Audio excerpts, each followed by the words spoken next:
হবে। ইহুদিদের একটি দল গঠন করা হয় যারা বিশেষভাবে মদিনা থেকে মক্কায় আগমন করে।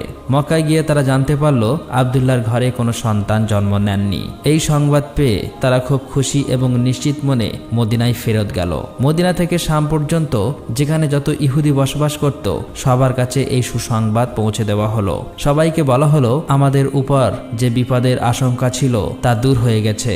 মদিনা থেকে শাম পর্যন্ত এই আনন্দ উদযাপন করা হলো এবং ইহুদিরা খুবই নিশ্চিন্ত বোধ করল। তবে ইহুদিরা এখানেই একটি বড় ভুল করেছিল। তারা এইটুকু নিশ্চিত হয়েছিল যে আব্দুল্লাহর ঘরে কোনো সন্তানের জন্ম হয়নি, কিন্তু তারা এই বিষয়টি লক্ষ্য করেনি যে আব্দুল্লাহর স্ত্রী আমিনার গর্ভবতী। আব্দুল্লাহর স্ত্রী আমিনা গর্ভবতী ছিলেন। আব্দুল্লাহর স্ত্রী আমিনা যে গর্ভবতী হতে পারেন এই বিষয়টি তাদের নজরেই আসেনি। তারা নিশ্চিত হয়ে ঘরে ফিরে গেল। কিন্তু 570 খ্রিস্টাব্দে 12ই রবিউল আউয়াল দিনটিতে অদ্ভুত সব ঘটনা ঘটতে শুরু করলো। সাধারণ মানুষ এই ব্যাপারে অজ্ঞ থাকলেও ইহুদি পণ্ডিতরা ভয়ানক উদ্বিগ্ন হয়ে পড়লেন, কারণ শেষ নবীর জন্মের সময় যেসব লক্ষণের কথা তৌরাত কিতাবে লিখিত আছে সেই সমস্ত লক্ষণগুলো প্রকাশ পেতে শুরু করলো। ইহুদি পণ্ডিতরা অবাক হয়ে ভাবতে লাগলো এটা কিভাবে সম্ভব হলো, শেষ নবীর জন্ম কিভাবে হলো। কারণ তারা পূর্ণ বিশ্বাসের সঙ্গে নবী করিম সাল্লাল্লাহু আলাইহি ওয়াসাল্লামের পিতা আব্দুল্লাহকে হত্যা করার পূর্বে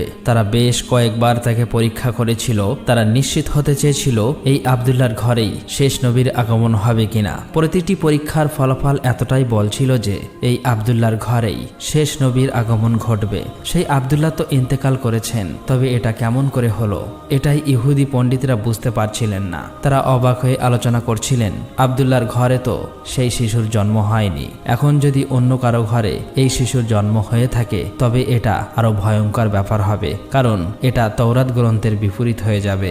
এমনই তারা